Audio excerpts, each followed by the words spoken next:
Rigby is sitting alone in the time ship. His best friend has just told him he is not his friend anymore, and the camera holds on him for a beat longer than is comfortable. His face does not do anything dramatic. His eyes do not widen. His mouth does not fall open. He just sits there. And then, very quietly, he starts turning the ship toward the sun. He is going to fly into it. He does not say that out loud. He does not leave a note. He does not cry. He just adjusts the controls, and the ship starts moving. And the shot lingers just long enough that you understand what he is doing before he starts doing it. A psychologist watching that scene would not see a cartoon raccoon having a meltdown. A psychologist would see something very specific. They would see a man whose entire sense of worth is attached to one other person, and who, upon losing that person, cannot locate a reason to continue existing. That is not an exaggeration for narrative effect. That is the defining architecture of Rigby's psyche, and the show has been showing it to you for 8 seasons. This video is about what a trained clinician, a person who works with people for a living, would actually say about Rigby if you handed them his file. Not the fan reading, not the meme reading, the clinical reading. The show has spent 8 years building a portrait of a specific kind of man. A man whose impulsivity is not a personality trait, but a symptom. A man whose attachment to his best friend is not friendship, but something closer to fusion. A man whose grandiosity, whose lying, whose reckless gambling with his own life, whose inability to sit still, whose sabotage of anyone who might threaten his one stable relationship. All of it fits together into a pattern so consistent, so textbook, that once you see it, you cannot unsee it. Regular Show is a cartoon about a lazy raccoon. It is also, accidentally or not, one of the most thorough portraits of a specific psychological profile ever put on television for children. Welcome to Velvo. Settle in. This is a long one, and it earns the time. The first thing a psychologist would want to know before making any assessment is the developmental history. What happened early? What was the home like? Who paid attention and who did not? Regular Show, to its credit, gives you answers to all of these questions, scattered across 8 seasons in small increments that a casual viewer never assembles into a whole picture. Rigby's parents are named Sherm and Barbara. He has a younger brother named Don. He became friends with Mordecai in kindergarten after making him laugh. He grew up short. He grew up in his brother's shadow, despite being older. And somewhere in his early childhood, he started not wearing clothes, which the show frames as a quirk, but which, when you look at it clinically, looks like something else entirely. It looks like a child refusing to participate in the most basic civilizing ritual humans use to signal they belong among other humans. It is a small rebellion, but it is a rebellion the show marks as originating very early. Rigby was oppositional before he knew what opposition was. The episode Dawn aired on November 8th, 2010, as the 10th episode of the first season. On paper, it is an 11-minute comedy about an audit. In practice, it is one of the most direct pieces of psychological backstory the show ever provides. And it does the whole thing in a single flashback montage. The park is being audited. Pops has been paying his taxes with lollipops.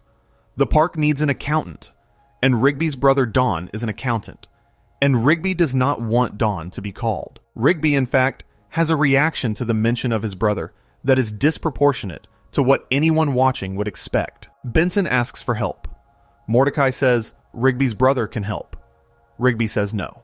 Benson threatens to fire Rigby if he is not nice to Don. Don arrives. Don is 8 feet tall, ripped, friendly, generous, and loved by everyone. Rigby looks like someone has reached into his chest and squeezed. Then comes the flashback. The show shows you Rigby's 6th birthday party. Rigby is 6. Don is younger. Don, despite being younger, is already bigger. Don walks into the party, and every single one of Rigby's friends abandons Rigby to play with Don instead. Not because Don is doing anything cruel. Don is just being Don. Friendly, affectionate, easy to be around. The show cuts through moment after moment of Rigby's friends at his own birthday party, turning their attention to his younger brother. And Rigby is standing there, alone, watching his entire social world reorient itself around a kid who is not even him. A psychologist looking at that scene would not see a comedy beat. A psychologist would see the formation of a wound that Rigby is still carrying 23 years later, because wounds that form at age 6 do not heal on their own. They calcify. They become the shape your personality grows around.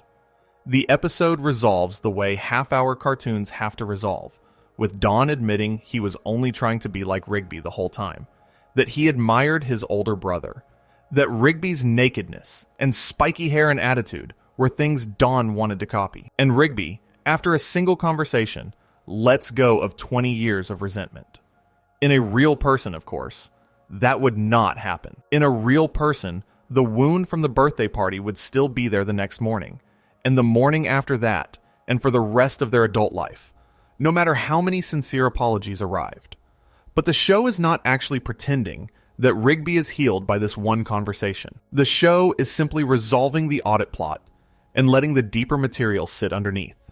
Because if you watch the rest of the series with this episode in mind, Rigby never stops behaving like someone who grew up at that birthday party. He never stops behaving like someone who learned, very young, that affection goes to the person who is bigger and easier and friendlier, and that if you are small and difficult and weird, you have to fight for every scrap of attention you ever get. And that, a psychologist would say, is where most of it starts. The clowning, the grandiosity, the lying about accomplishments he never achieved, the need to be the loudest person in every room. These are not random comedic traits assigned to a cartoon raccoon. They are, in clinical terms, compensatory strategies. They are what a person does when they have concluded, in childhood, that they are not interesting enough, or impressive enough, or lovable enough to hold attention without performing. Rigby performs constantly. He performs when he is being watched, and he performs when he is not. His entire personality is a bid for attention from a room that stopped listening when he was 6 years old. Once you have that framing, the second thing a psychologist would want to look at is the attention and impulse pattern. And Rigby, across 8 seasons, meets almost every informal criterion for what clinicians would describe as attention deficit traits with a strong impulsivity loading. He cannot sit still. He cannot stay on task. He cannot plan more than one step ahead. He interrupts. He blurts. He makes decisions in the moment that he will pay for across entire episodes. He changes his name to Trash Boat in Trash Boat, which aired as the 23rd episode of the 3rd season in April 2012, because he sees an advertisement on television and thinks changing your name to random words sounds cool. He does not stop to consider that the name Trash Boat is a bad name. He does not stop to consider that once your name is legally Trash Boat, it becomes difficult to do almost anything. He just goes to the courthouse and legally changes his name, and by the time Mordecai tells him it is a stupid name, the paperwork is already done. The rest of the episode is him trying to undo a decision he made in 30 seconds. That is not a comedy beat. That is the behavior of someone whose prefrontal cortex, the part of the brain that is supposed to stop you from doing stupid things, is not casting a vote. A psychologist would note that Rigby's impulsivity is not limited to small decisions. He bets $36,000 on a basketball game in Bank Shot, the 10th episode of the 5th season, which aired on November 11th, 2013. He does not have $36,000. He has no plan for how he will get $36,000. He bets it anyway, and then, losing, doubles the bet, because doubling the bet when you are already losing is the only strategy Rigby's brain seems to generate under pressure.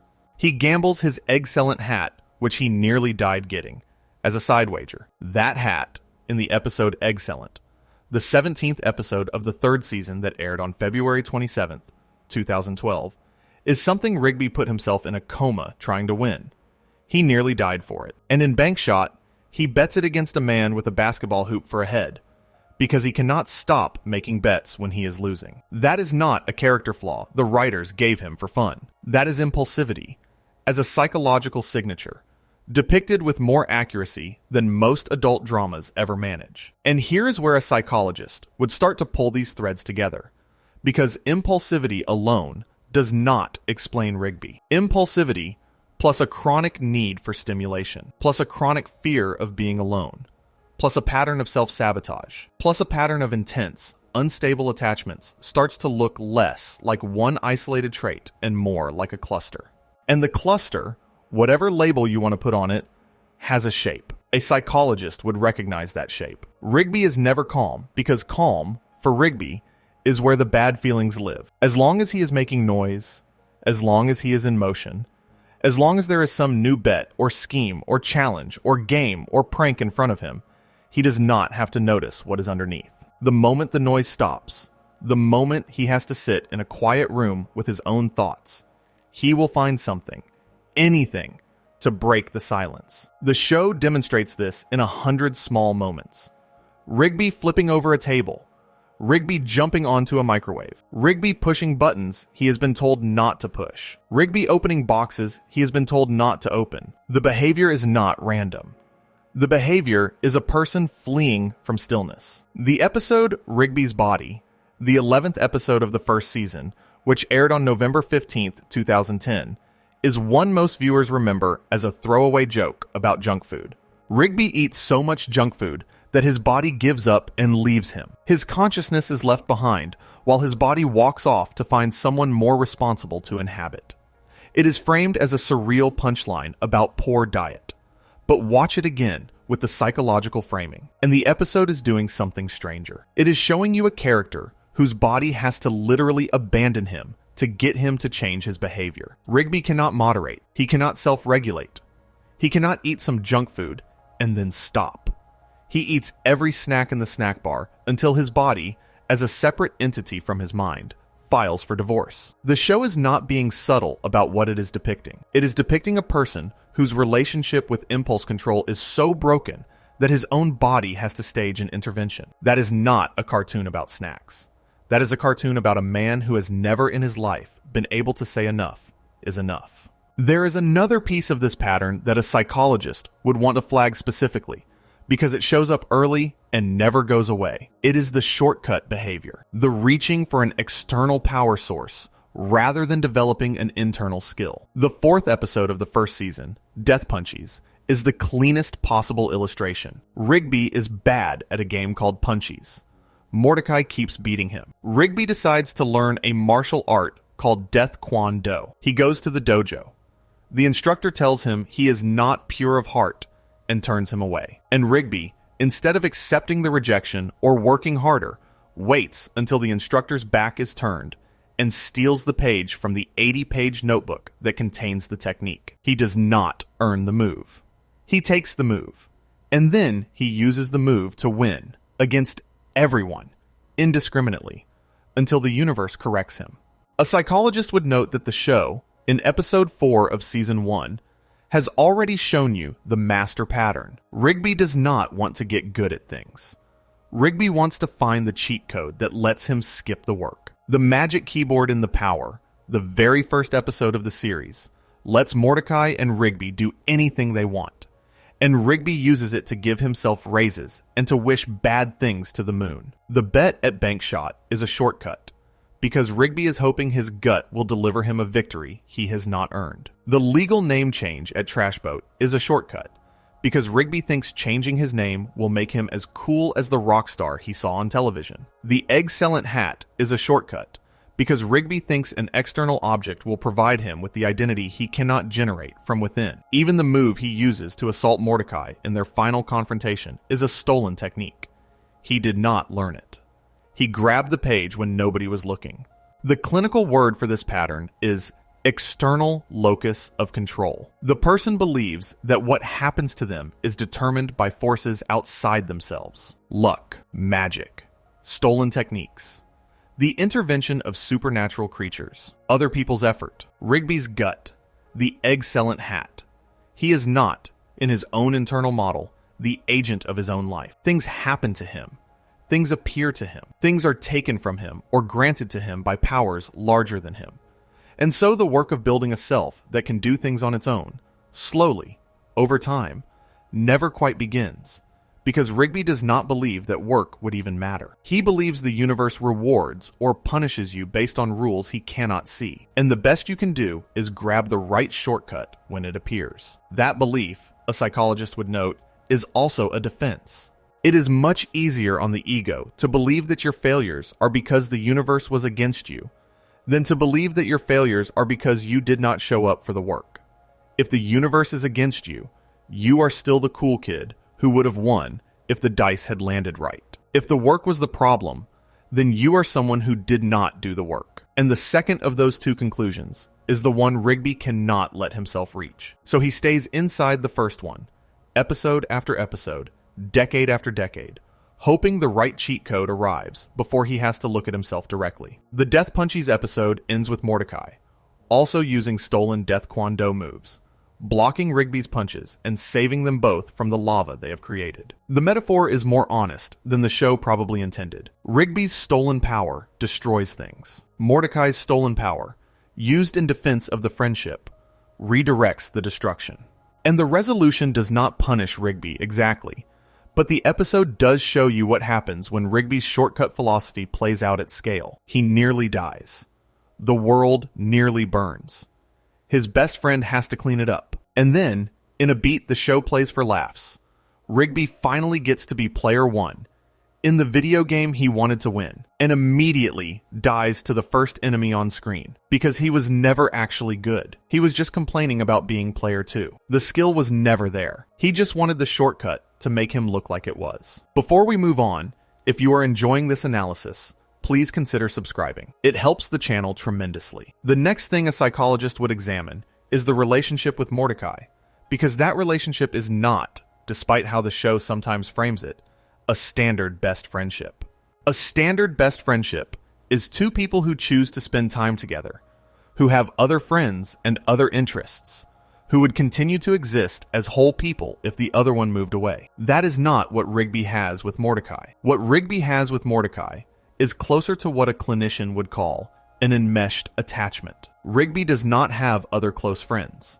He does not have hobbies that do not involve Mordecai. He does not have a sense of identity separate from being Mordecai's best friend. His entire social architecture is one person deep, and that person is Mordecai. And anything that threatens that one connection triggers in Rigby a level of panic that most people only experience about things like fire or drowning. The episode It's Time, the second episode of the second season that aired on January 3rd, 2011, is where the show first shows you exactly how far Rigby will go to protect that attachment. Mordecai wants to ask Margaret on a date. Rigby had tickets for a horror movie called Zombie Dinner Party 2, and Mordecai is blowing him off to go on the date. A normal friend in that situation would be disappointed.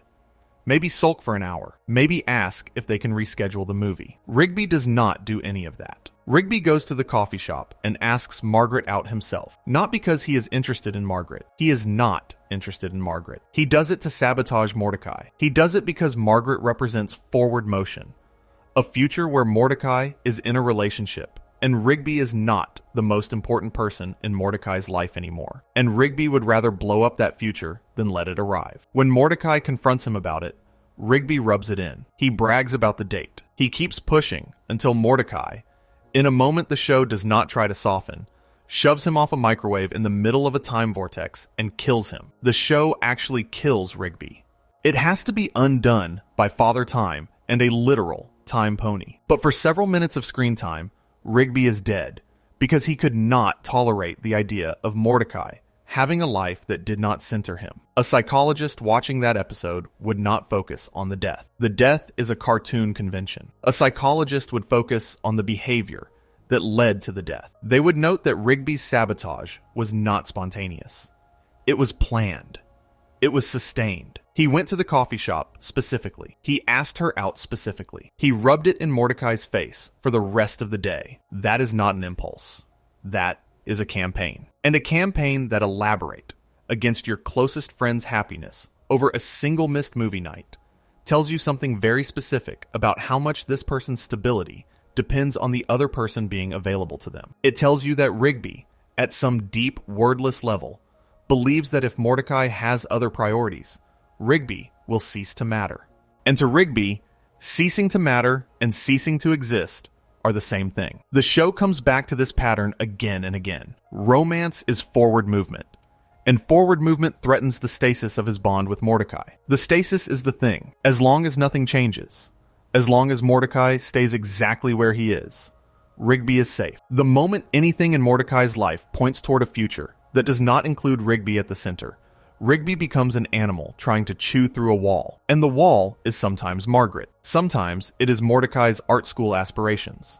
Sometimes it is a job offer, or a move, or a new hobby. But the response is always the same. Rigby creates an obstacle. Rigby breaks something. Rigby tells a lie. Rigby does something outrageous to redirect attention back to himself. A psychologist would describe this as a clinging attachment style operating in fear mode.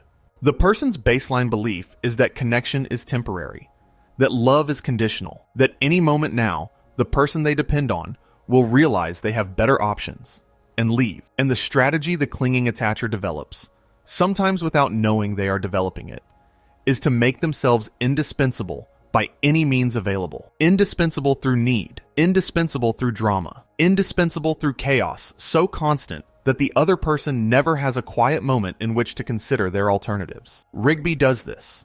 He does it constantly. And the most painful thing about it is that the show is aware of it. The show, across 8 seasons, is quietly watching Rigby burn down every chance Mordecai has to grow up, and quietly tracking the toll that takes on both of them. A psychologist would also flag a particular episode where the abandonment fear becomes literal text. Replaced is the 2nd episode of the 4th season.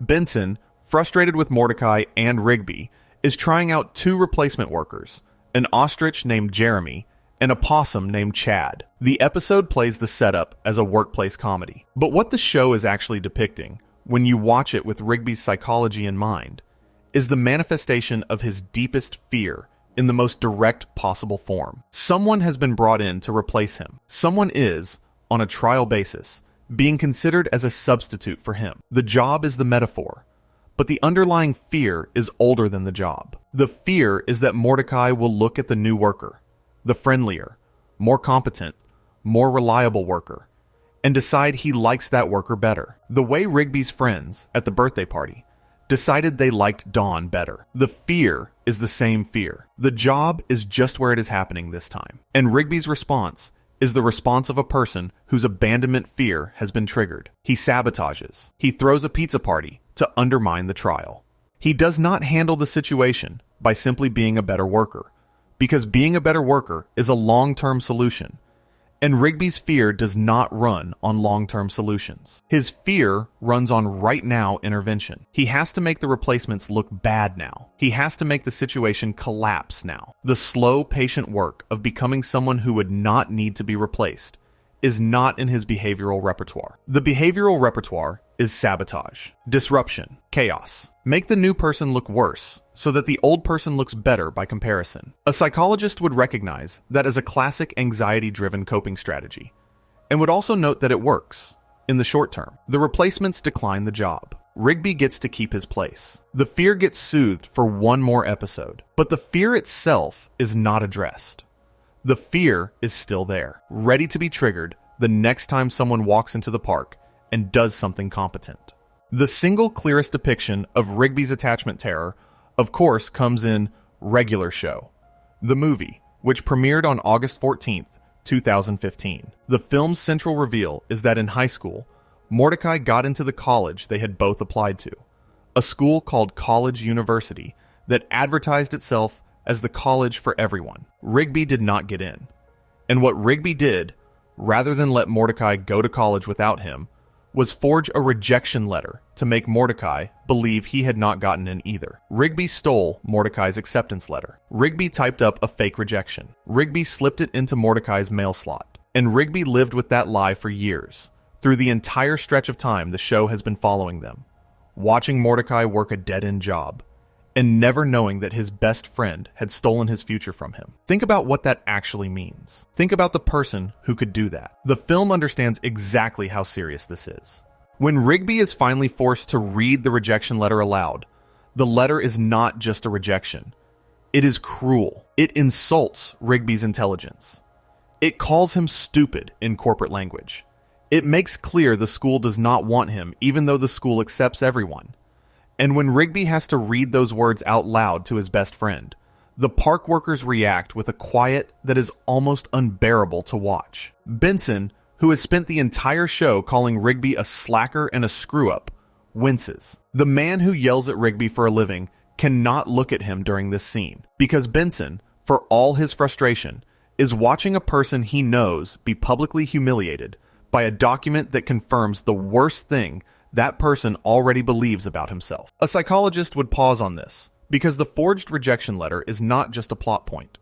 It is the single most revealing act Rigby commits in the entire series. It shows you that Rigby, at age 17 or 18, already understood that Mordecai was going to outgrow him. He already knew. He was not in denial about Mordecai's intelligence or Mordecai's potential. He saw it clearly. He just could not accept it. And rather than process the loss, rather than grieve the natural divergence of two people whose trajectories were pulling apart, Rigby did something a psychologist would describe, in the flattest possible clinical terms, as attachment-preserving deception. He lied to keep a person close. He sacrificed that person's future to do it. And he lived with the lie, carrying it, every single day for years. The fight that follows the revelation is one of the most brutal things the show ever puts on screen. Mordecai tells Rigby that Rigby is the reason he is stuck in a dead-end job. Rigby counters that he is stuck too, and that who better to be stuck with than a friend. Mordecai's response is 3 words. You are not my friend.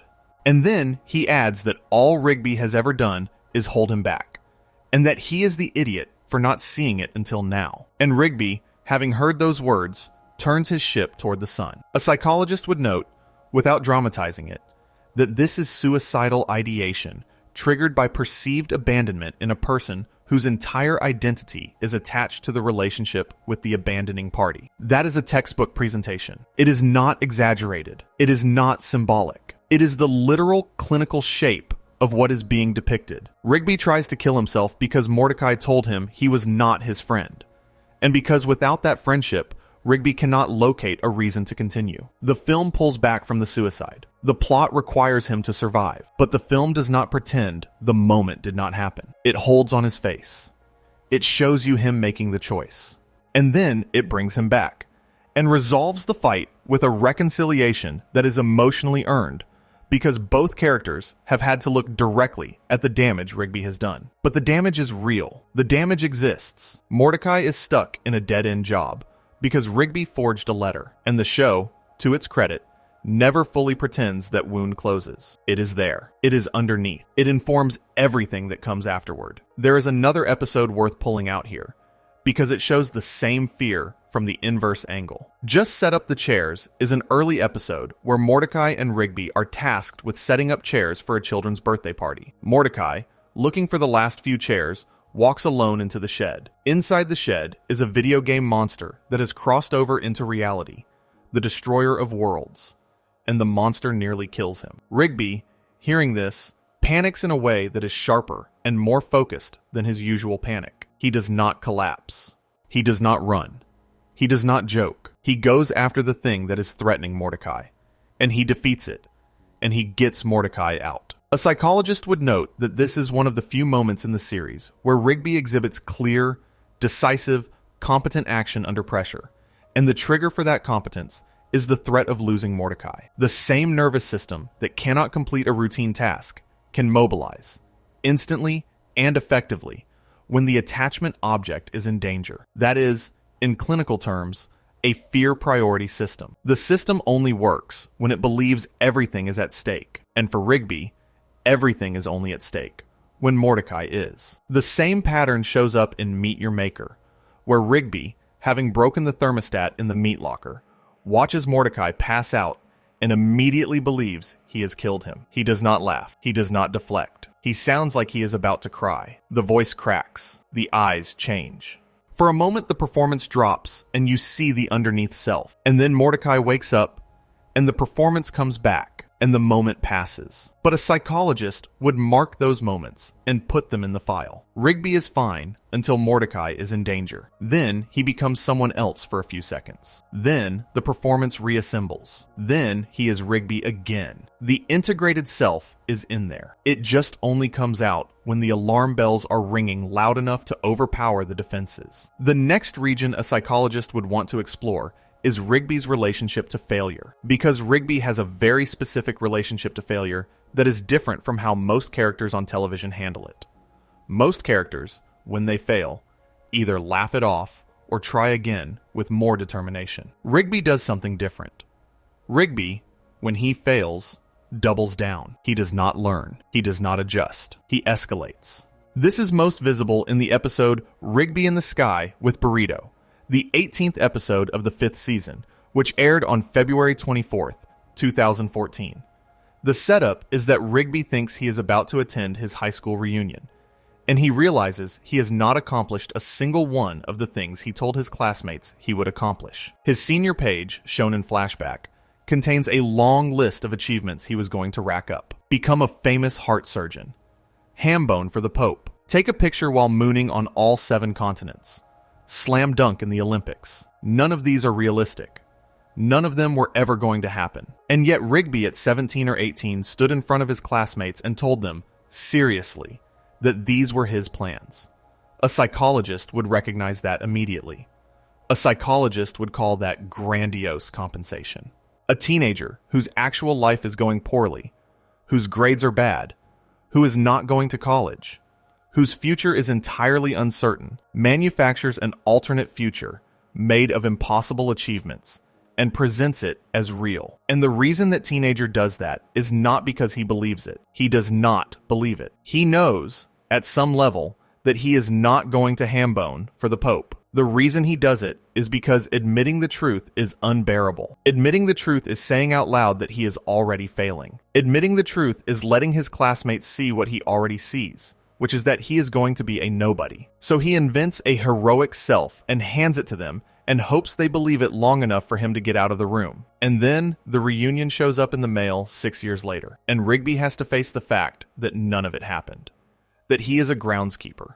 That the cool high school rebel he performed for a year was already a lie when he performed it, and has only become a bigger lie with time. A psychologist would note that Rigby's response to this, tellingly, is not to examine his life. It is not to think carefully about what kind of person he wants to become. It is to try, in the remaining 2 days before the reunion, to accomplish one of the things on the list.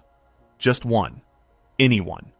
Even a pointless one. He settles on skydiving while eating a burrito, because it is technically feasible in 2 days. The whole episode is him preparing to jump out of an airplane eating a burrito so that he can have technically completed one item from a list of lies. That is the behavior of a person who does not want to face what his life actually is. That is avoidance as a life strategy, dressed up as a skydiving lesson. There is a small moment in that episode where Rigby, standing on the tarmac, admits to Mordecai that Mordecai was the cool one in high school. That line is Rigby, for 1 second, allowing himself to see clearly. He drops the performance. He drops the grandiosity. He says something true. And then, a beat later, he puts the performance back on and climbs into the plane. A psychologist would mark that moment as significant. Rigby is capable of insight. He just cannot stay there. He cannot live in insight. He can visit it for a second, and then he has to leave, because living in it would require him to reorganize his entire sense of self. And Rigby's sense of self is too fragile to reorganize. The skydive itself ends with Rigby getting thrown out of a poorly maintained airplane by a burnout skydiving instructor named Johnny Skydiver. He falls toward the reunion building. He lands, more or less. He is about to present himself, burrito in hand, as someone who has actually done the thing. And then the show reveals that the reunion was not his. The reunion was Pops's. The invitation was addressed to him by accident. All the preparation, all the anxiety, all the near-death skydiving was in pursuit of a social event that was never his to attend. And the final line of the episode is Rigby, uninjured, declaring that at least now he has time to slam dunk in the Olympics. Which is, of course, the joke. But it is also exactly the point. Rigby has learned nothing. He had his moment of insight, and he moved on from it in under 30 seconds. The episode is not telling you Rigby has grown. The episode is telling you that Rigby's growth is always this small, this fragile, and this easily abandoned. This pattern, a psychologist would note, is one of the defining features of what clinicians call ego-protective cognition. The person does not grow because growing would require acknowledging what the ego cannot afford to acknowledge. Rigby cannot afford to acknowledge that his high school self was a lie, that his current life is a continuation of that lie, that the reason he clings to Mordecai is because Mordecai is the one person whose continued presence means the lie does not have to be examined. So Rigby keeps the lie. He keeps the performance. He keeps the grandiosity. And he does it not out of stupidity, because Rigby is not stupid, but out of a kind of survival calculation that happens somewhere below his conscious decision-making. The show never puts it in those terms, but every episode it makes about Rigby's insecurity, in one way or another, circles the same diagnostic truth. He is a person built out of defenses, and the defenses are there because underneath is a wound he cannot look at directly. The fake band episodes, taken together, are another clean window into this. Mordecai and the Rigbys is the season 1 finale, which aired on November 22nd, 2010. The setup is that Mordecai, trying to impress Margaret, lies and tells her he is in a band called Mordecai and the Rigbys. There is no band. There has never been a band. Neither of them plays an instrument. But Mordecai has told the lie. And now Margaret has invited the band to perform at the coffee shop. And Mordecai and Rigby have to figure out how to look like a band on stage in a few days. The lie is initiated by Mordecai. Mordecai is the one who started it. But the lie is sustained by both of them. Both of them go all in on the band fiction. Both of them order t-shirts. Both of them practice the wrong instruments. Both of them act, in the days leading up to the performance, like the band is going to be real if they just commit hard enough. A psychologist watching that episode would note that the lie does not feel uncomfortable to Rigby. He does not flinch from it. He does not push back. He extends it, because the lie is the kind of fiction Rigby lives inside all the time. A heroic version of himself. A version that gets to be on stage. A version that gets to be cool. The fiction is more comfortable to him than the truth. And so when Mordecai offers him a chance to be inside it for a few days, Rigby does not hesitate. Return of Mordecai and the Rigbys, in the 5th season, brings the band back. The same fiction, now older, now used for a different goal, is reactivated as if it had always been real. And again, Rigby goes in. Again, the performance is fake. Again, the friends almost get caught. Again, the universe bails them out. A psychologist would note that the fact that this fiction can be picked up years later, intact, says something about what fictions like this do for Rigby. They are not jokes. They are not pranks. They are alternate identities he and Mordecai have built together, and which they can step into whenever the present-day self becomes too uncomfortable to occupy. The band is a place to go. It is a costume. And the fact that Rigby has co-built a whole costume he can put on with his best friend, complete with t-shirts and a name, suggests that the cost of being himself has, for years, been high enough to require these escape routes. Karaoke Video, the 28th episode of the 2nd season that aired on August 1st, 2011 as the season 2 finale, takes the same fiction versus reality dynamic and places it somewhere darker. Mordecai and Rigby, drinking at a karaoke bar, perform a version of We're Not Gonna Take It. In their drunken self-image, the performance is iconic. They imagine stage lights, smoke, the crowd lifting them up. They have, in their own heads, become the rock stars they have always pretended to be. The next morning, they discover the bar recorded the whole thing. And the whole thing, as actually filmed, is the two of them slurring through a song while making fun of every single one of their coworkers, insulting Benson, mocking Pops, calling Skips a name. The grandiose self, in alcohol-induced disinhibition, has come fully out, and it has come out cruel. And the moment Rigby has to watch the actual tape, he sees what the grandiose self actually looks like from the outside, and he cannot tolerate the sight. A psychologist would note several things at once. First, alcohol disinhibits whatever is underneath. The performance Rigby gives at the bar is what Rigby actually thinks he is, when the social filters are off. He thinks he is bigger than Benson. He thinks he is better than Skips.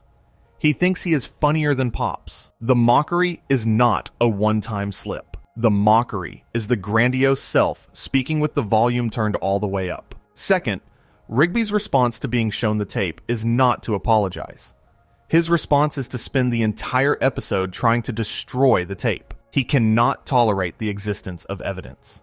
The tape, if seen by the rest of the park, will collapse the social fiction he has been maintaining, which is that he is not the person on the tape. He is not the loud, mean, grandiose person calling everyone losers. He is, in front of his coworkers, a different person, a reasonable person, a person who can look Benson in the face without flinching. The tape, if it gets out, makes those two selves visible at the same time. And the gap between them is exactly the gap a psychologist would be paying attention to. The shame underneath all of this is the shame of being seen as the thing you secretly suspect you are. And Rigby will go to ridiculous lengths, including crawling through air vents and starting a bar brawl to prevent that from happening. The episode ends with the tape destroyed, but with the rest of the park furious anyway. They know something was on the tape. They saw the brawl. They watched their two coworkers tear apart a karaoke night to keep them from seeing something. A psychologist would note that Rigby, having destroyed the evidence, has not actually solved the problem, because the people around him now know there is something he is hiding, and he is going to be hiding things for a long time. That is, after all, what the underneath self does in a person with this profile. It hides. It makes the person live with the constant low-grade dread that the hiding will fail. It makes them edgy. It makes them jumpy. It makes them, when they are given a few drinks at a karaoke bar, blow up the whole performance, because the real self is louder than the fake self, and louder than they can manage. The next thing a psychologist would want to examine is the self-image. Because Rigby's self-image, when you look at it carefully, is not actually one image. It is two images, held in constant tension, and the tension is producing most of his observable behavior. The first image is the grandiose one, the one that ham-bones for the Pope. The one that changes his name to Trash Boat because he wants to be a rock star. The one that bets $36,000 at basketball because he thinks his gut is infallible. This self sees himself as cool, as the center of things, as a person of consequence whose destiny will eventually catch up with his ambition. The second image is the one underneath, the one that knows he is a high school dropout working a dead-end job. The one that remembers being abandoned by his friends at his own birthday party. The one that knows he got rejected from a college that accepts everyone, with a letter that mocked him by name. This self sees himself as a loser, a joke, a person who has nothing to offer, a person who has to hold on to Mordecai, because if Mordecai lets go, there will be nothing left to hold. A psychologist would describe the gap between those two images as the central engine of Rigby's psychology. Most of what looks like comedic chaos, when you trace it back, is Rigby attempting to make the grandiose self real by doing something reckless enough that it would prove the grandiose self was not a lie. If he can win the bank shot, the grandiose self is real. If he can skydive with a burrito, the grandiose self is real. If he can finish the 12-egg omelet, the grandiose self is real. And every time he fails, he has to reinflate the grandiose self with a new project.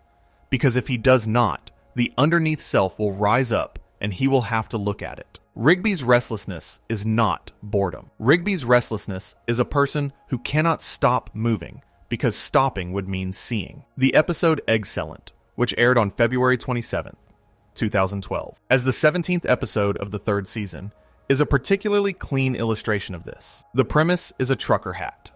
A trucker hat with the words, "I'm Excellent" written on it. To get the hat, you have to finish a 12-egg omelet with chili, cheese, biscuits, and a fruit bowl in under an hour. Rigby sees the commercial and becomes fixated. The hat is not valuable. The hat is not meaningful. The hat is aesthetically absurd. But Rigby becomes fixated on it in a way that is not about the hat itself. He becomes fixated on winning it, on having done the thing, on being the kind of person who accomplishes a ridiculous public challenge. The hat is, essentially, proof that he is somebody, and he is willing to eat himself into an allergic coma to get that proof, which he does. The allergic reaction puts him in the hospital. He is legitimately dying. Mordecai has to complete the challenge for him. And the reason this matters, clinically, is that the entire episode is about Rigby being willing to literally risk death to collect a small piece of external validation. That is a person whose internal sense of worth is so low that he has to outsource the function to an object. The hat is a prosthetic self-esteem, and once he has the hat, he wears it constantly.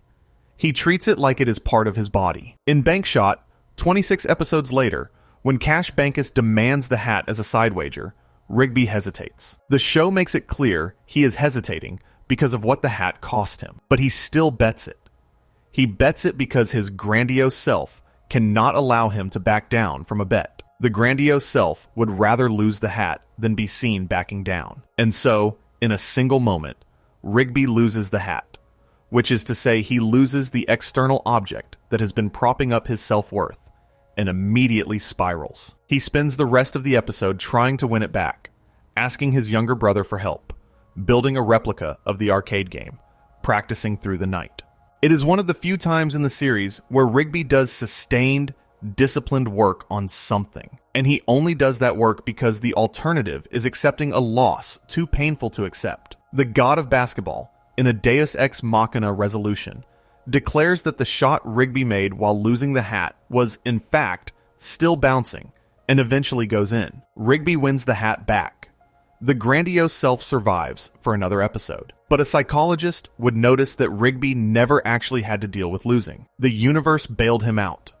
And this happens repeatedly across the series. Rigby makes disastrous decisions, and supernatural forces intervene to let him avoid the consequences. Not always, but often enough that a pattern emerges. Rigby lives in a world that does not let him lose, and that may be part of what keeps him from growing. Growth, in most cases, requires a loss that sticks.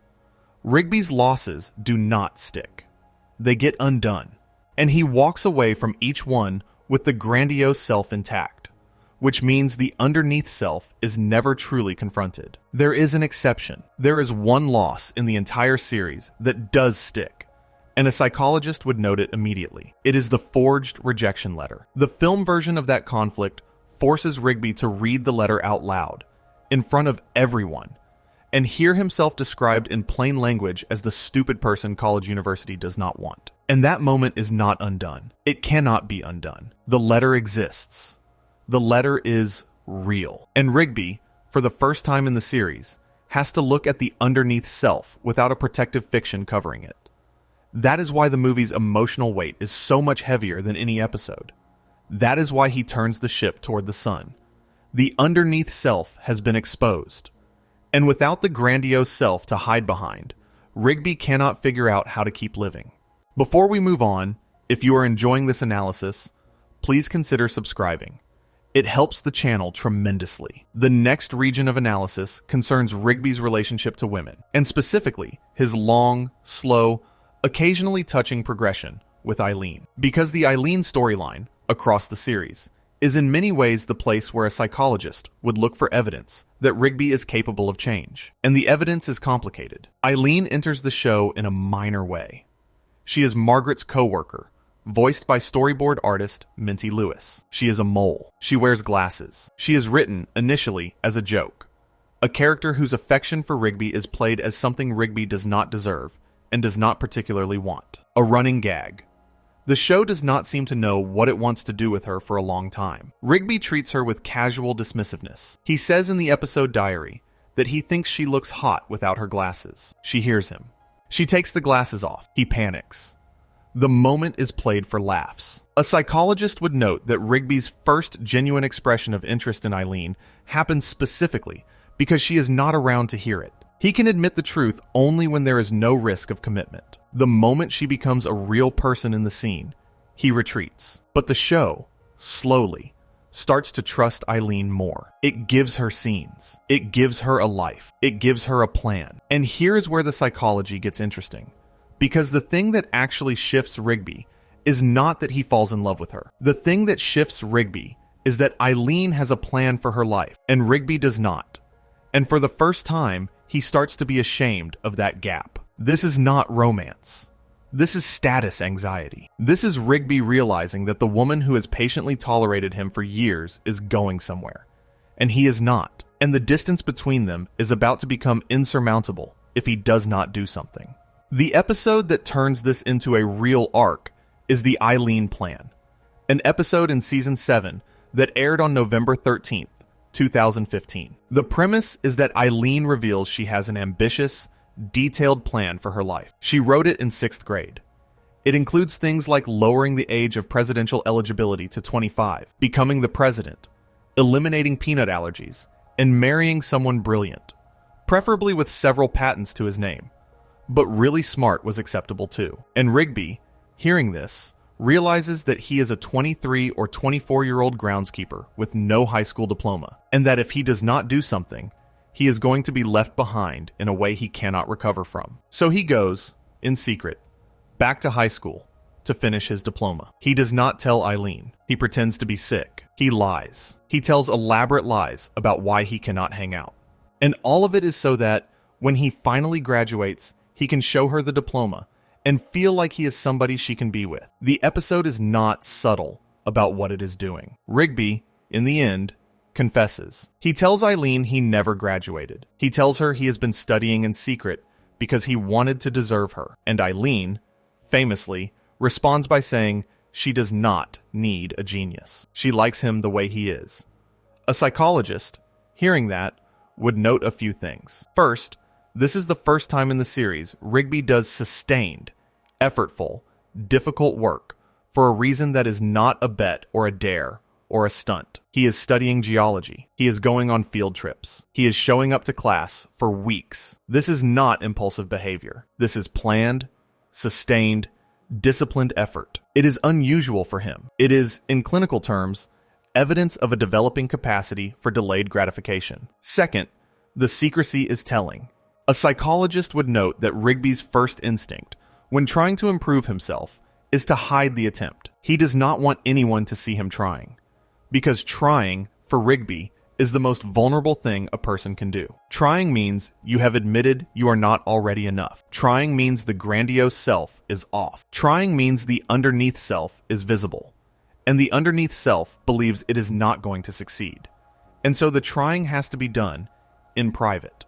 Because if anyone sees him trying and he fails, the humiliation will be worse than not trying at all. That hiding pattern, clinically, is a feature of shame-based self-concept. The person is not lazy. The person is terrified of being seen, attempting, and failing. And so they either do not attempt, or they attempt in secret. Third, and this is what makes the arc genuinely moving, Rigby finishes. He actually finishes.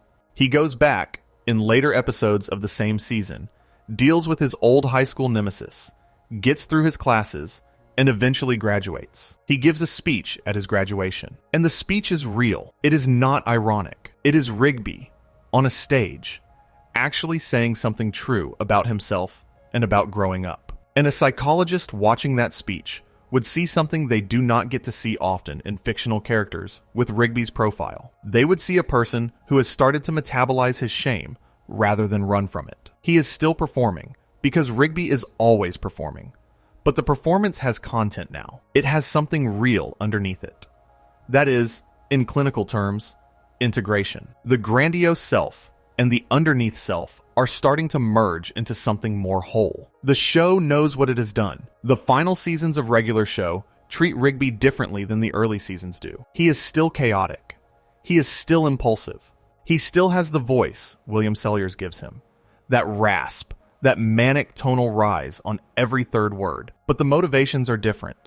He is doing things for reasons that include other people now. He is thinking about the future. He is tolerating being in a relationship. He is holding a commitment to Eileen across episodes. A psychologist would note that this kind of shift does happen in real people. It does not happen quickly. It does not happen cleanly. But it can happen. And it usually happens when a person's attachment system finds a new secure base. Eileen is a secure base for Rigby in a way Mordecai could never be. Because Eileen has her own life. She is not available for fusion. She is not going to be the center of his universe. Because she has her own center. And Rigby, who has spent his entire life operating in a fusion-based attachment with Mordecai, slowly learns how to operate in a differentiated one with Eileen. That is a real psychological accomplishment. The show does not oversell it. The show just lets it happen, one episode at a time, across several seasons. The next thing a psychologist would examine is Rigby's anger, because Rigby has an anger problem, and it is not the obvious kind. Rigby does not yell. He yells, but he does not rage. He does not break things on purpose, at least not most of the time. Rigby's anger is defensive, reactive, almost reflexive. It comes out when he has been cornered. It comes out when someone is about to say something to him that he cannot stand to hear. And it comes out with a specific catchphrase that the show uses so often it becomes invisible. Stop talking. Shut up. Rigby, when someone is lecturing him, when someone is correcting him, when someone is telling him something true about himself that he cannot metabolize, screams at them to stop talking. He does not argue. He does not debate. He blocks the speech. He makes the speech stop so that he does not have to hear it. A psychologist would recognize that as a defensive strategy against intrusion. The person is not angry at the content of what is being said. The person is angry that it is being said because the person cannot tolerate the content landing. The content threatens the grandiose self. The content is the underneath self trying to rise. And so the person stops the speech. Mordecai does this rarely. Benson does this rarely. Skips does this rarely. Rigby does it constantly. And he does it in the same exact phrasing every time, with the same escalating volume, with the same facial contortion the show animators have made into a whole signature move.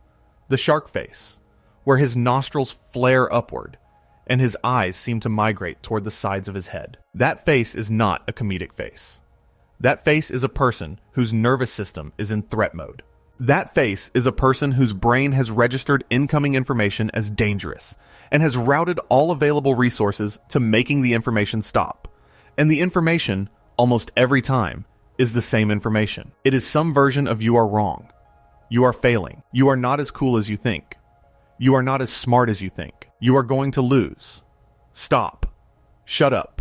Make it stop." A psychologist would note that the repetition is significant. Rigby is not overreacting to random criticisms. He is overreacting to a very specific family of criticisms, namely, any criticism that implies he is not the person he is pretending to be. Those criticisms, for Rigby, are intolerable because those criticisms are the underneath self knocking on the door. And every time they arrive, he has to scream them back into silence. This pattern, carried out across hundreds of episodes, is probably the single most reliable behavioral marker of Rigby's central wound. Other characters absorb criticism. Rigby deflects it with a physical and verbal act that is, essentially, a boundary violation in the opposite direction. He cannot set appropriate boundaries around his own behavior, so he compensates by setting aggressive boundaries around what other people are allowed to say to him. You are not allowed to tell him anything true, not because he will argue, because he will not let the words enter the room. The exception is Mordecai. Mordecai, alone among the cast, can occasionally get through. Not always. Often Rigby screams at Mordecai the same way he screams at everyone else. But sometimes Mordecai says something quietly enough, at the right moment, and Rigby lets it land. You saw this in the skydiving episode, when Rigby admitted Mordecai was the cool one in high school. You saw it in the Eileen plan, when Rigby admitted he was studying in secret. You see it in moments scattered across the entire series, where Mordecai, sitting next to Rigby on a couch or on the side of a hill, says something true, and Rigby does not scream. A psychologist would note that the only voice Rigby has partially incorporated as non-threatening is the voice of the one person whose attachment he cannot afford to lose. That is a very specific dynamic. It is, in technical terms, a restricted zone of internalization. Most people absorb feedback from many sources. Rigby absorbs feedback from one source sometimes. And outside of that one source, the feedback door is welded shut. The next thing a psychologist would want to examine, and this one gets darker, is Rigby's risk profile. Because Rigby, across 8 seasons, does things that could reasonably have killed him, and he does them with a frequency that suggests something more than ordinary recklessness. The episode in the sky with a burrito. The episode in which he eats so much junk food, his body gives up. The egg omelet that put him in a medical coma. The bank shot episode that escalated into a $36,000 gambling debt. The repeated incidents of lying to dangerous supernatural creatures. Pressing buttons on cursed objects. Taking dares involving things like falling off roofs or getting launched out of vehicles. These are, in the show's register, comedy setups. In a psychologist's register, they are evidence of a person with a severely diminished sense of future, whose decision-making is routed around the question of what will happen to him next year. Rigby does not act like someone who is planning a next year. A clinician asked to assess this pattern would consider several possibilities. The first is simply the impulsivity already discussed, which on its own can produce this kind of behavior. The second is a concept sometimes called foreshortened future, in which a person does not take risks seriously because, at some level, they do not believe there will be a future for the risks to pay out in. The third, and the one that might apply to Rigby most specifically, is a concept called self as prop. The person's sense of self is so externally regulated, so dependent on stimulation and validation from the world, that the person does not feel like they have an inner life to protect. Their body is a vehicle for making things happen. What happens to the vehicle is less important than whether the vehicle can still produce stimulation. Rigby does not seem to value his own physical well-being, his own time, or his own future, because those things are abstractions.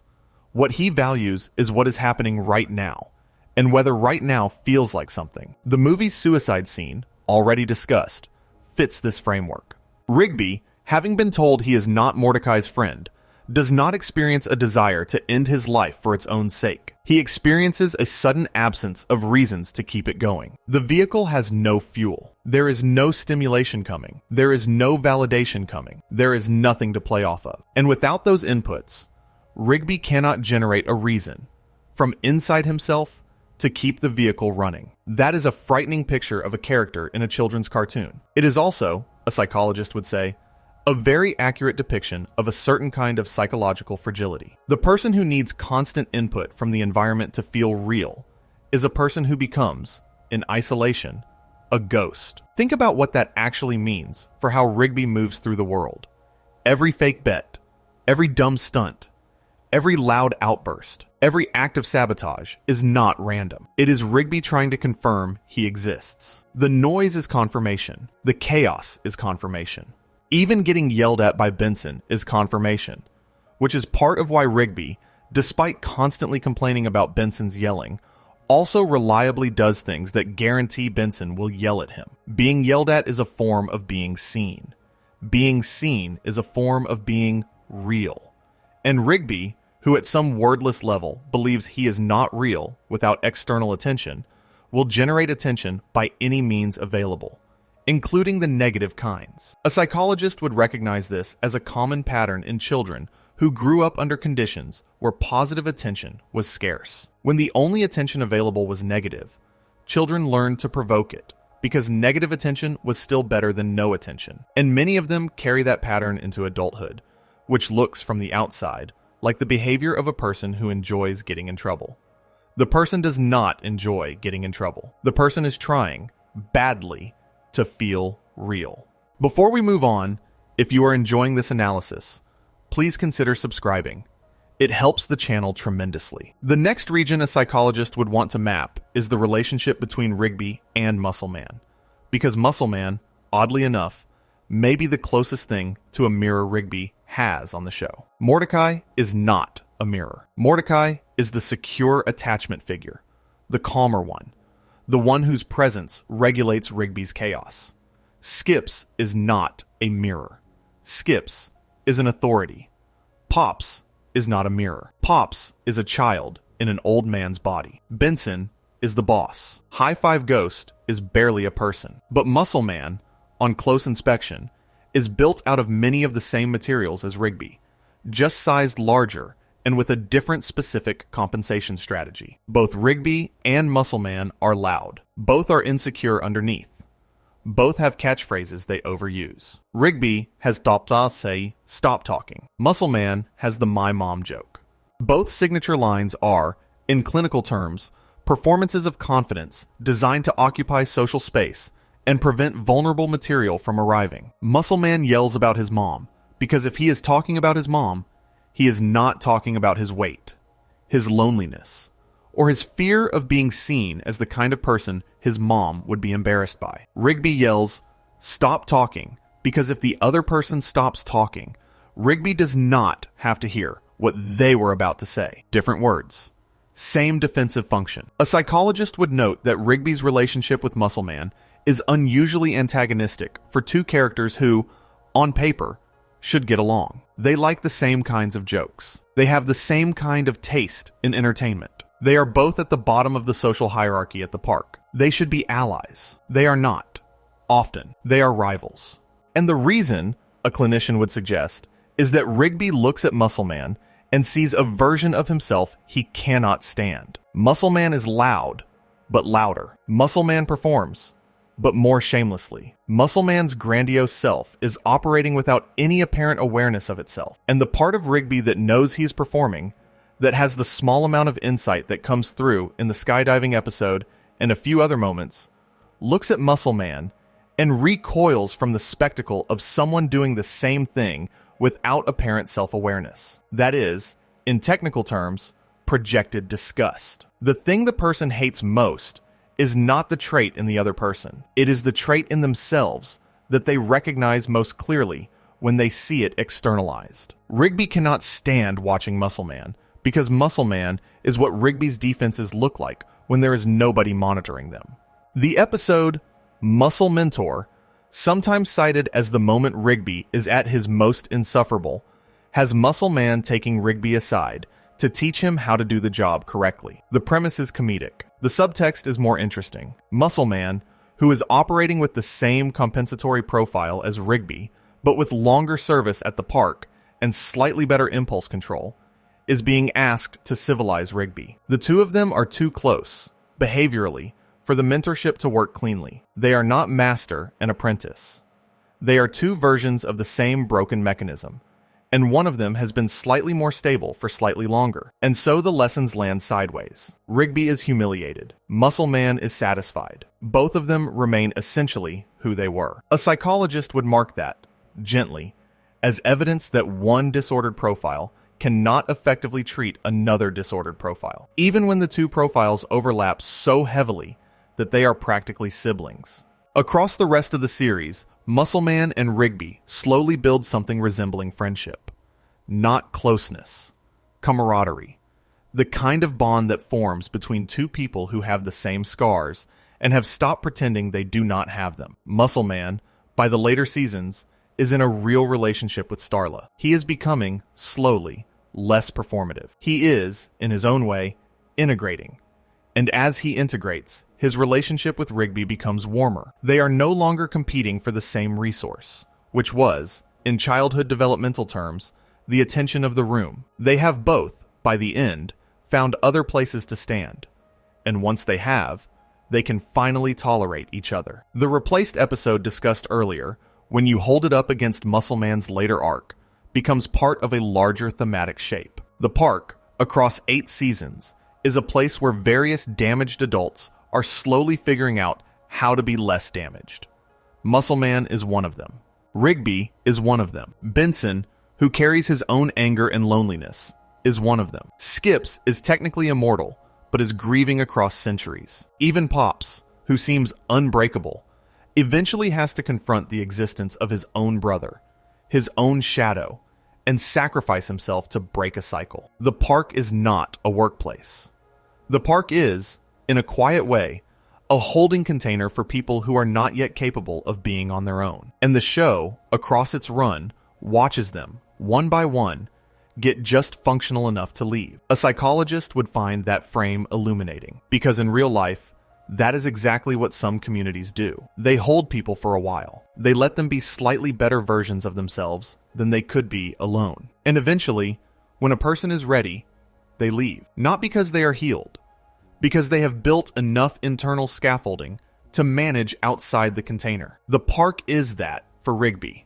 And the moment he is ready to leave, in the finale, is the moment the show has been building toward across 8 seasons. He does not leave because he is fixed. He leaves because the container has done its job. And the next thing he builds, with Eileen, is a different kind of container. Smaller and more demanding, but also more stable. The technical word for that is generativity. The ability to build, with another person, a structure that holds you both. Rigby never had it. By the finale, he does. A psychologist would also want to dwell, briefly, on the specific moment in A Bunch of Baby Ducks, where the show, in passing, says the diagnosis out loud. The episode is not about Rigby's psychology. The episode is about ducks. But there is a beat, near the end, where Mordecai, trying to convince Rigby to give the baby ducks back to their mother, says, Essentially, that Rigby cannot even take care of himself. So how is he going to take care of these ducks? And Rigby agrees. He does not argue. He gives the ducks back.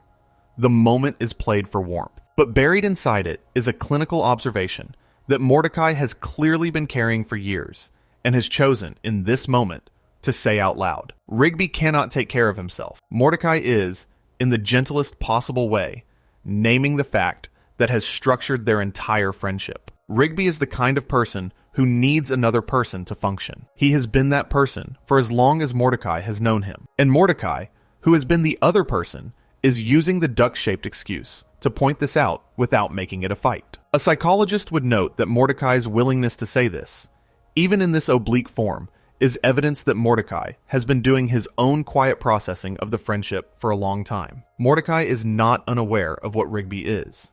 Mordecai is not naive about the cost of being Rigby's anchor.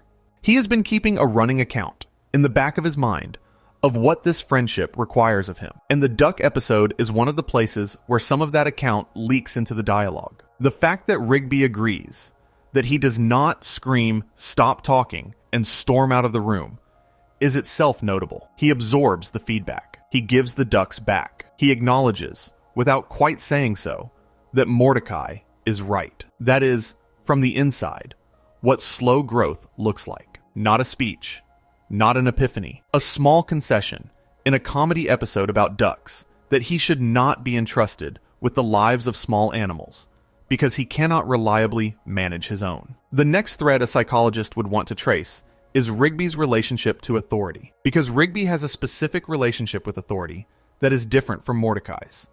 And the difference is revealing. Mordecai respects Benson, more or less, even when Benson is being difficult.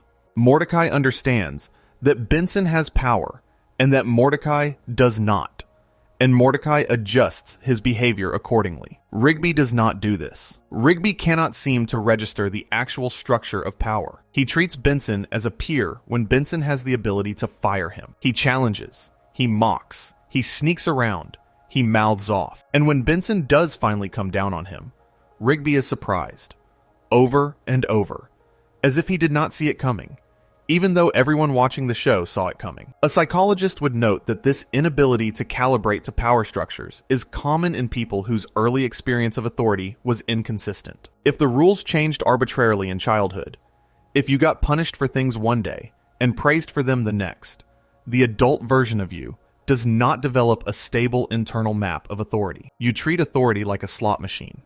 Maybe it will punish you. Maybe it will ignore you. Maybe it will reward you. You just keep pulling the lever. Rigby pulls the lever constantly.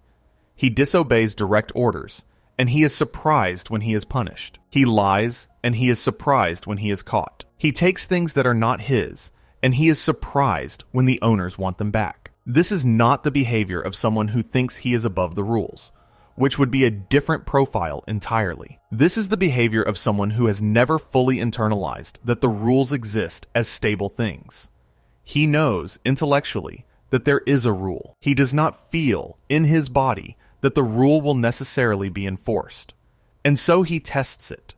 And he tests it again. And when it is enforced, he is genuinely surprised, as if the universe has pulled a fast one on him. A psychologist would see that pattern and would want to know a lot more about his parents. What did Sherm and Barbara do in his early childhood to produce this particular relationship with rules? The show does not tell us directly, but it tells us enough. It tells us that Dawn was favored. It tells us that Rigby was overshadowed. It tells us his parents expected him to be rejected from a college that accepts everyone, and had a community college brochure ready for when the rejection letter arrived. That last detail is worth sitting with. Rigby's parents, in the movie, already had a backup plan. They were not surprised. They knew he was not going to get in. They had, in other words, spent his entire childhood expecting him to fail. And they were correct. And he knew they had been correct.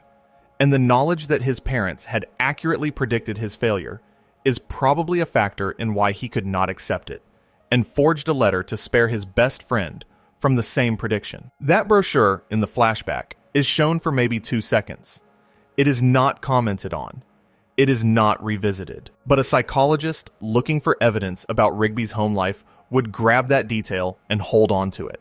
Parents who have already drawn up a backup plan for their child's failure have been preparing for that failure for a long time. And a child who grows up in a house where his parents are preparing for his failure learns, without anyone having to say anything, that his parents do not believe in him. And when your parents do not believe in you, you develop strategies to cope with that. You develop grandiose fantasies about ham-boning for the Pope. You develop a loud, aggressive, attention-seeking persona. You develop a ferocious attachment to the one friend who seems to like you. You develop, in other words, Rigby. And here, a psychologist would pause and would want to be careful, because the analysis so far has been fairly harsh on the parents. And the show does not actually tell us they were bad parents. It tells us they were tired parents. It tells us they were realistic parents. It tells us they had two sons, one of whom was easy and one of whom was not.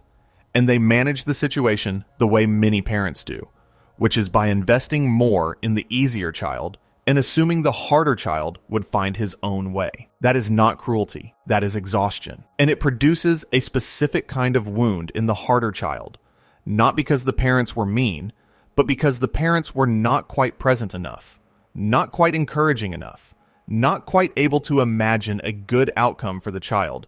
They could not quite figure out how to help. A psychologist would call this, in gentle language, a deficit of mirroring. The child did not see, reflected back in his parents' faces, the belief that he was going to be okay. And without that reflection, he grew up with a pervasive sense that he was not going to be okay.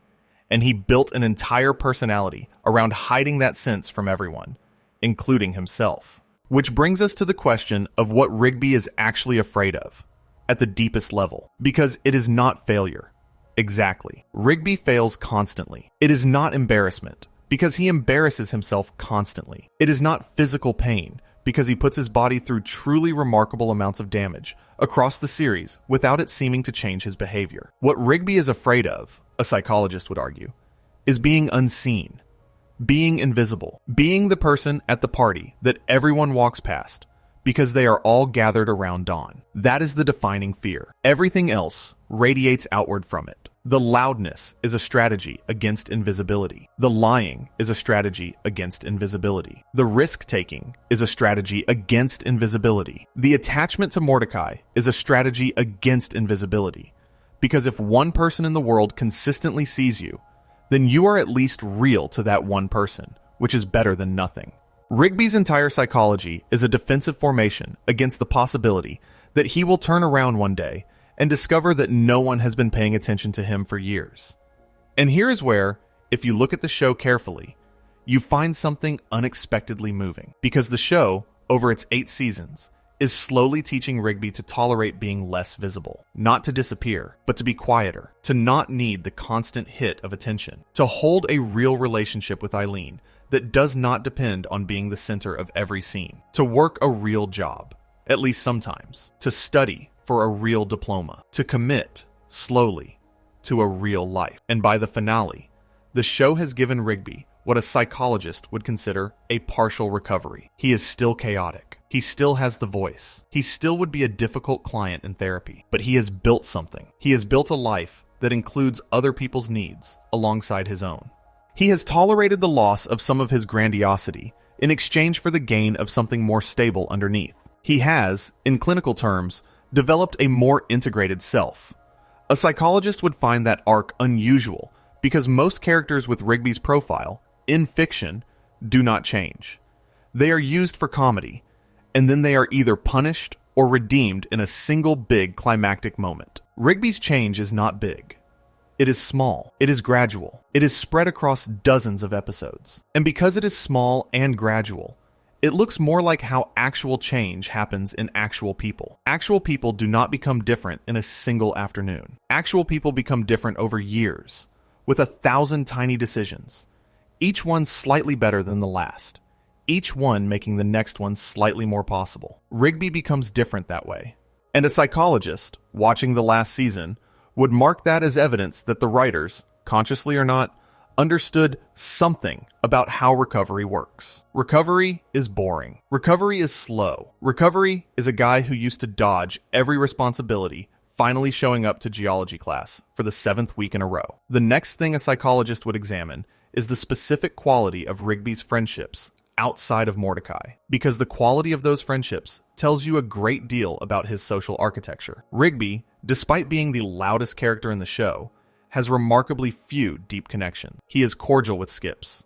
He is antagonistic with Benson. He is friendly with Pops, because Pops is friendly with everyone. He has a rivalry with Muscle Man that evolves into something resembling camaraderie. But none of these relationships reach the depth he has with Mordecai. Rigby does not sit and talk with Skips about his feelings. Rigby does not seek out Benson for advice.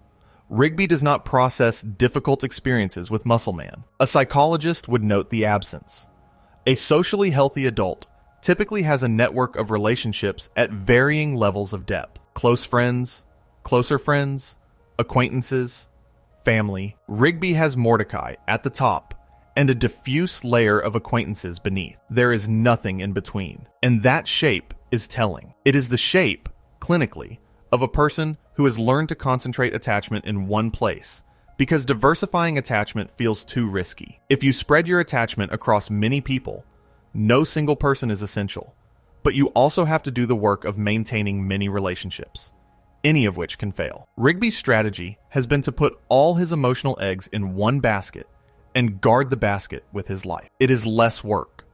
It is also much more fragile, because if anything happens to the one basket, Rigby is left with nothing.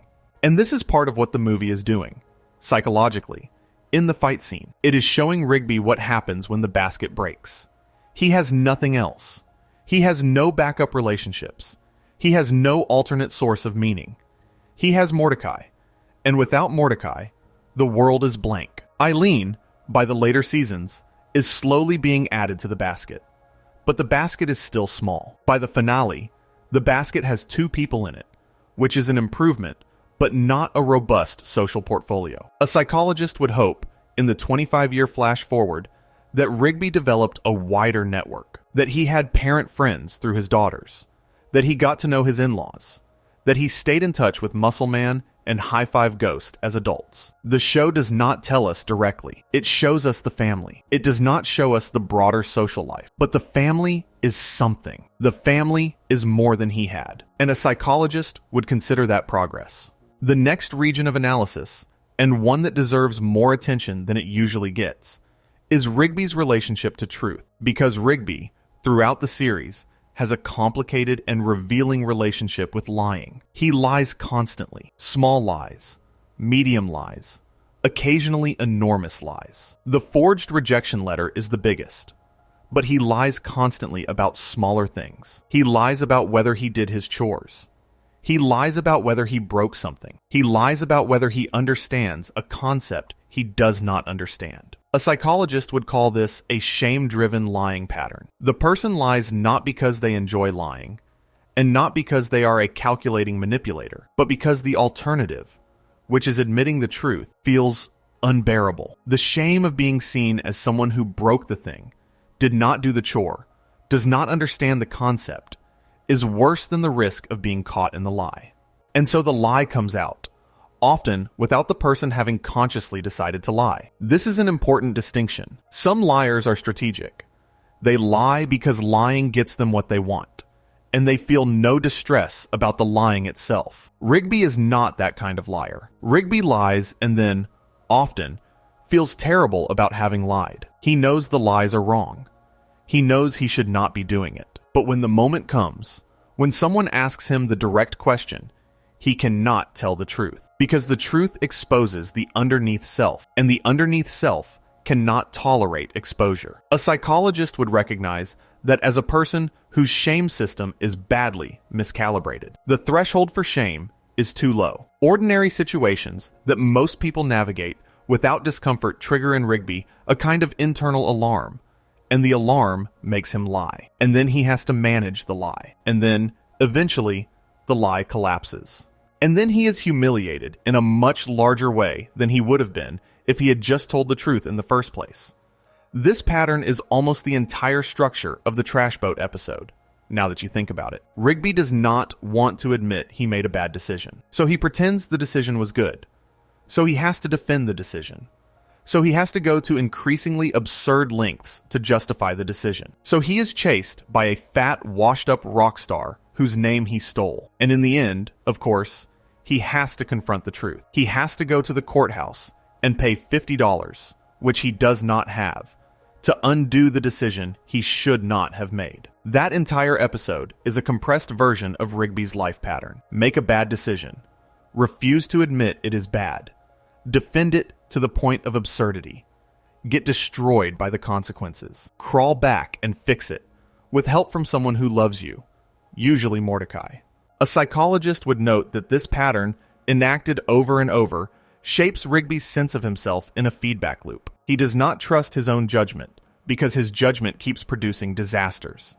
And yet, he does not change the judgment either, because changing the judgment would require examining why his judgment is bad in the first place, which would require examining the underneath self, which is the thing he has spent his whole life refusing to examine. There is a specific kind of tiredness, a psychologist would say, that builds up in a person who has spent decades running from themselves. The tiredness does not show in Rigby most of the time, because he is animated, and animated characters do not show tiredness the way real people do. But you can see it sometimes. You can see it in quiet moments, when the show slows down and Rigby is sitting with Mordecai in the living room, and the energy drops, and Rigby looks, for a second, just tired. Tired of being loud. Tired of being chaotic. Tired of performing. Those moments are rare, and the show does not linger on them, but they exist. And a psychologist watching the show carefully would collect those moments and point to them as evidence that Rigby is not unaware of the cost of his own personality. He just does not know what to do instead. He has been Rigby for 23 years. He does not have a blueprint for being anyone else. Before we move on, if you are enjoying this analysis, please consider subscribing. It helps the channel tremendously. A psychologist would also want to spend some time before closing the file on The Voice, because William Salyers' performance across 8 seasons is part of the diagnostic picture. The Voice is not incidental. The Voice is a performance choice that, over hundreds of episodes, becomes almost indistinguishable from the character's psychology. The rasp. The way Rigby's voice cracks when he is excited. The manic upward lift on the third syllable of every defensive sentence. The way the voice slides into a falsetto when he is humiliated, and into a guttural growl when he is angry. The voice is doing more analytical work than most viewers consciously notice. The voice is telling you, every single line, that this is a person whose nervous system runs hot, whose larynx is constantly being driven by a level of arousal that most adults manage to regulate, whose speech, in clinical terms, sounds dysregulated, even when the content of the sentence is mundane. A psychologist would say that you could, in principle, diagnose Rigby just from the audio track, without seeing the character, without knowing what he looks like, just listening to how the voice moves, the pitch instability, the volume jumps, the way emphasis lands on the wrong words, the way breath gets used unnecessarily on small phrases. All of those features, in real human speech, correlate with chronic activation of the sympathetic nervous system. People who live in the threat detection mode of their own bodies sound like that. Their voices have less rest. Their pacing has more spikes. Their pitch is more variable. Salyers, whether by accident or by craft, has been giving Rigby that kind of voice for the entire run of the show. And the voice is part of what makes the character feel coherent. The voice and the behavior match. He sounds the way you would expect someone with that profile to sound. The performance is, in clinical terms, congruent. That congruence is rare. Plenty of animated characters have voices that do not match their psychologies. The voices are hammed up, exaggerated, played for the joke, without serving the character. Salyers' Rigby is not that. Salyers' Rigby is the rare case where the voice work has the same accuracy as the writing, which means the show, taken as a whole, is doing something most cartoons cannot manage. It is building a character whose voice, body language, behavior, dialogue, history, and relationships all point toward the same internal architecture. The architecture, again, is the architecture of a person who is afraid of being unseen and is performing constantly to avoid that outcome. A psychologist closing the file on Rigby would note that the character is unusually well realized, and that the realization is a collective achievement. Quintel drew the raccoon. Salyers gave him the voice. The writers, year by year, gave him the history, and what they built together is one of the more accurate psychological portraits in animated television, hidden in plain sight inside a comedy about pranks and supernatural ducks. The next thing a psychologist would want to examine, and this one is important, is the issue of competence. Because one of the strangest things about Rigby is that he is, in certain very specific domains, actually good. He is good at bank shot. He is good at pranks. He is good at thinking on his feet in crises. He is good at coming up with stupid but functional plans when the situation requires them. And he is good sometimes at being a friend. Not consistently, but sometimes. A psychologist would note this because it complicates the picture. A pure case of the profile we have been describing would be someone with no real strengths at all. Someone whose grandiosity is covering total incompetence. Rigby is not that. Rigby has pockets of real ability, and the fact that he has those pockets is relevant because it means his self-image is not entirely false. The grandiose self is not completely fabricated. There are domains where Rigby is actually good, and he knows he is good, and the knowledge is not a lie.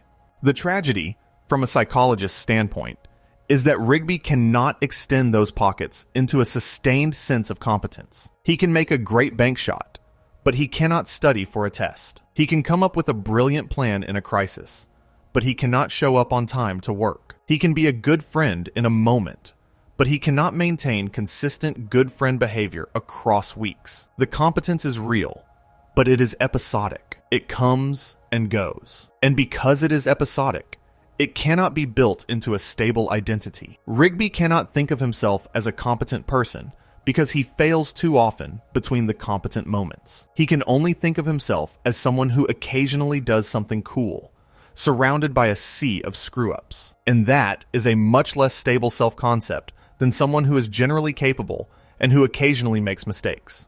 A psychologist would, at this point, probably recommend a specific kind of therapy for Rigby if Rigby were a real person and not a cartoon raccoon. The therapy would not primarily be about the impulsivity. The therapy would be about the shame. The therapy would be about helping Rigby look at the underneath self without flinching. The therapy would involve, over years, slowly building up his tolerance for being seen imperfectly by another human being. Because the core problem, under all the surface problems, is that Rigby cannot tolerate being seen imperfectly. He can tolerate being seen as a chaotic jerk, because chaotic jerk is a performance, and performances are not him. He cannot tolerate being seen as a scared, sad, insecure person whose parents already had a community college brochure ready when he was in high school. That person, if it were ever fully seen by anyone, would, in Rigby's imagination, be rejected. Because Rigby at 6 was rejected.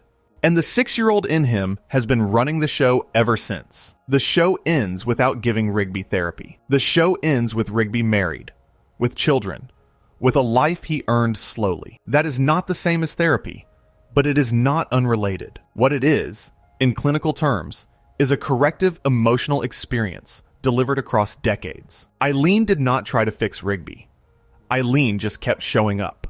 And Rigby, over time, started to believe that she would keep showing up. And that belief, slowly, rewrote the operating assumption that had governed his life. The operating assumption had been that attachment is conditional and temporary. The new assumption, built one small moment at a time, was that at least one kind of attachment might be stable. And once that new assumption started running in the background, some of the compensatory behaviors started to soften. Not all of them, but some.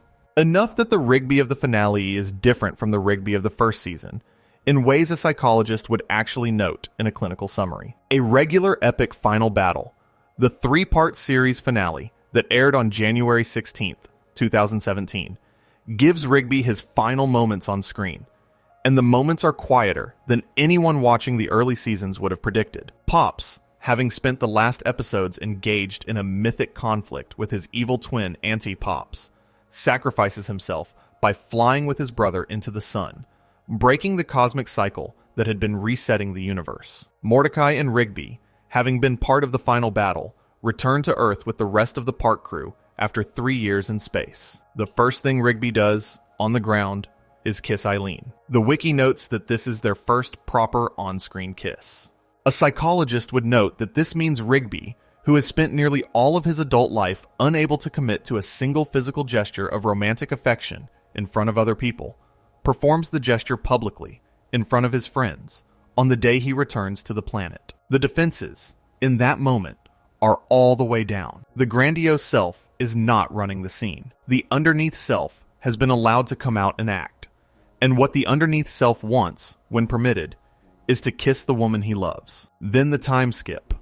25 years pass. And what the show shows you, in a montage, is the life Rigby built. He married Eileen. They had 2 daughters. The daughters are taller than their parents, which is, given that Rigby is a short raccoon and Eileen is a small mole, both a visual joke and a psychological grace note. The daughters look like adults. They look healthy. They look loved. Rigby is standing next to them in the family photo. He is older. He is calmer. He is not performing for the camera. He is just there with his wife and his children, present in the way fathers are when their children are old enough to make them stop pretending for a while. Mordecai, in the same montage, has become an abstract artist. He has married a fellow artist, a female bat, and has 3 children with her. Muscle Man and Starla have moved into a nicer trailer and have multiple children. High Five Ghost and his girlfriend Celia have become party DJs touring through Prague. Benson has reunited with Pam and is now running the park after Mr. Maillard's death. Skips is still working at the park, but he wears jean shorts now instead of jeans. Everyone has built something. Everyone has continued. Rigby is no longer the most damaged person in the room. He is a husband. He is a father. He is, by any reasonable measure, a person who got the life that the 18-year-old version of him, holding a community college brochure, did not believe he could get. The very last scene of the series brings Mordecai and Rigby back to the park, 25 years older, sitting on a hill, talking quietly about how much time has passed. Mordecai mentions Pops. Rigby mentions the old video games in the shed. They get up and go look. The episode ends with them playing one of the old games together, the way they used to, the way they always did, while the screen fades to static. And the implication, which the show does not have to spell out, is that whatever they have become, in the time since, they have stayed friends. The friendship survived. The friendship that almost killed Rigby in the movie. The friendship that started in kindergarten, when one of them made the other one laugh. The friendship that absorbed 8 seasons of sabotage and lying, and 1 forged college rejection letter. That friendship is still there, 25 years later, in a park, on a hill, 2 old men playing a video game. A psychologist would close the file on Rigby with that image in mind, and would note, in the final paragraph of the clinical summary, that the patient achieved what the literature would call a successful late-life integration. The shame was not eliminated.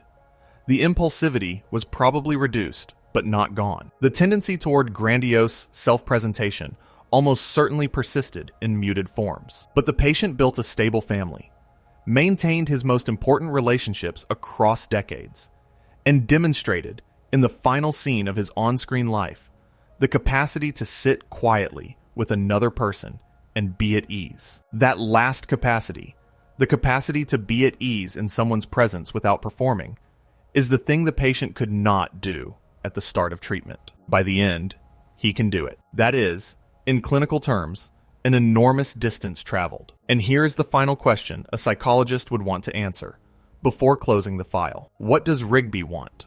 Because every clinical assessment eventually comes down to that question. Not what the person fears, not what the person avoids, but what the person actually wants, underneath all the defenses. And in Rigby's case, the answer is probably not complicated. Rigby wants to be loved. He wants to be loved, specifically, in a way that does not depend on him performing. He wants to be loved as the small, scared, impulsive, undersized raccoon he actually is, rather than as the loud, chaotic, cool self he has been broadcasting for his entire life. And he does not believe, deep down, that such love is available to him. He does not believe anyone would love him if they saw him. So he performs.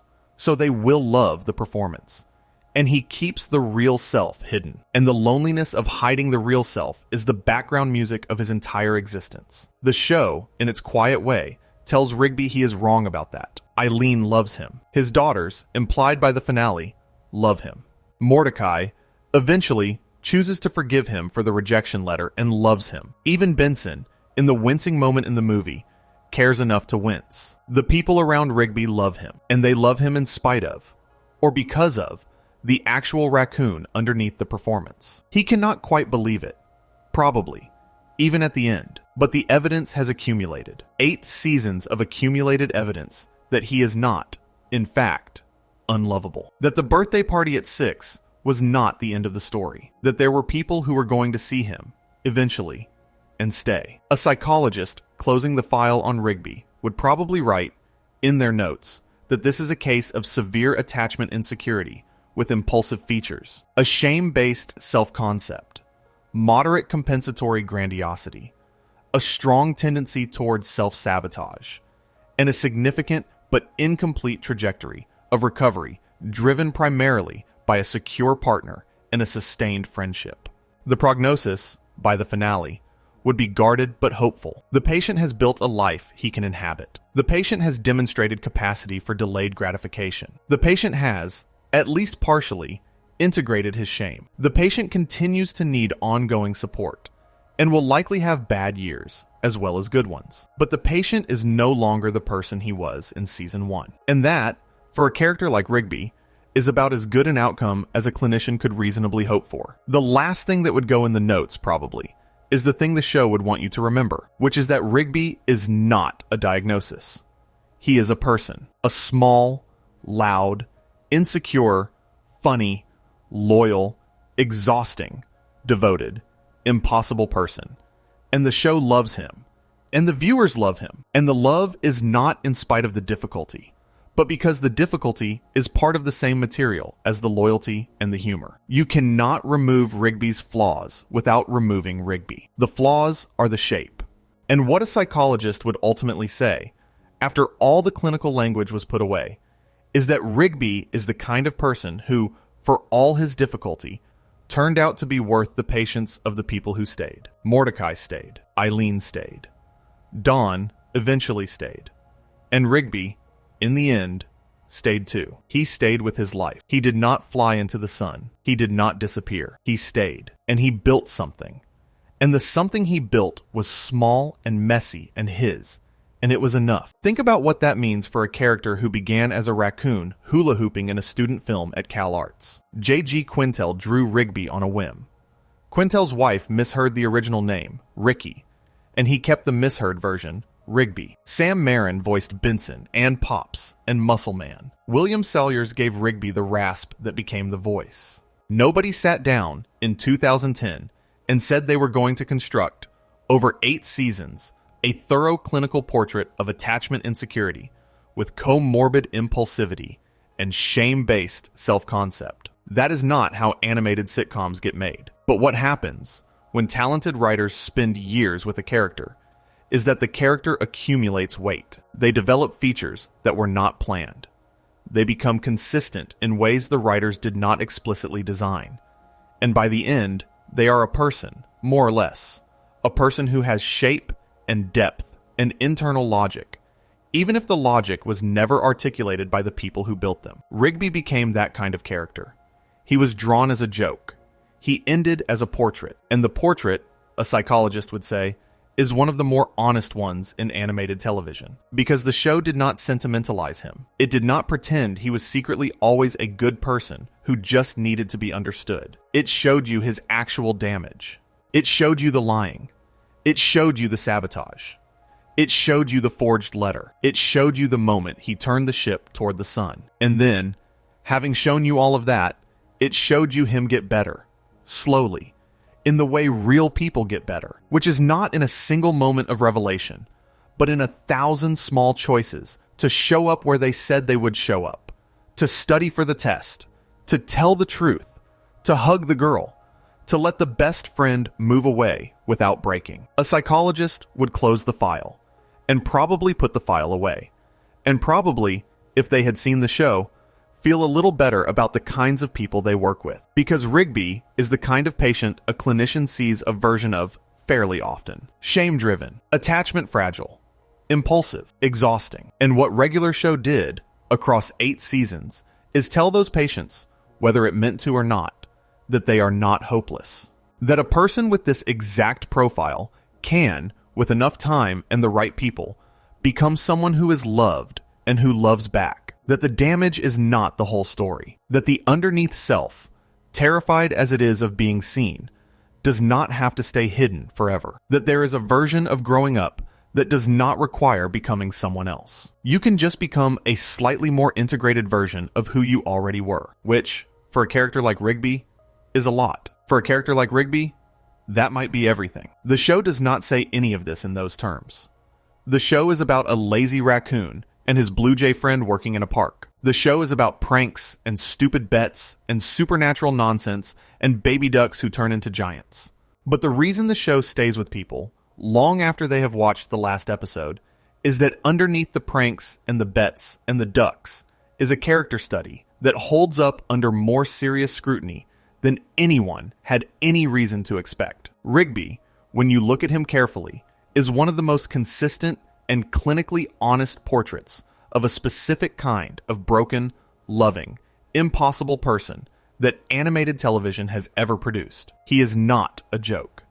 He is not a catchphrase. He is a person. The loudest, most insecure, most exhausting person in the park. And the show, quietly, across 8 seasons, watched him become the kind of person who could be loved and believe it, at least a little, at least some of the time. That is, a psychologist would say, not the worst outcome in the world. That is, in fact, the outcome a lot of people spend years in therapy trying to reach. That is the outcome every therapist, in the quiet moments of the work, hopes for the Rigbys of the world. And the show gave it to him. It gave it to him slowly. It gave it to him without fanfare. It gave it to him in small episodes about diplomas and baby ducks and burritos and egg-sellent hats. But it gave it to him. And by the end, the 23-year-old raccoon who forged a rejection letter because he could not stand to be alone had become a father of 2 daughters who were taller than he was. Which is to say, he stayed, and he was loved, and he did not have to be anyone other than himself to earn it. If you enjoyed this video essay, make sure to subscribe. Thanks for watching, and I will see you in the next.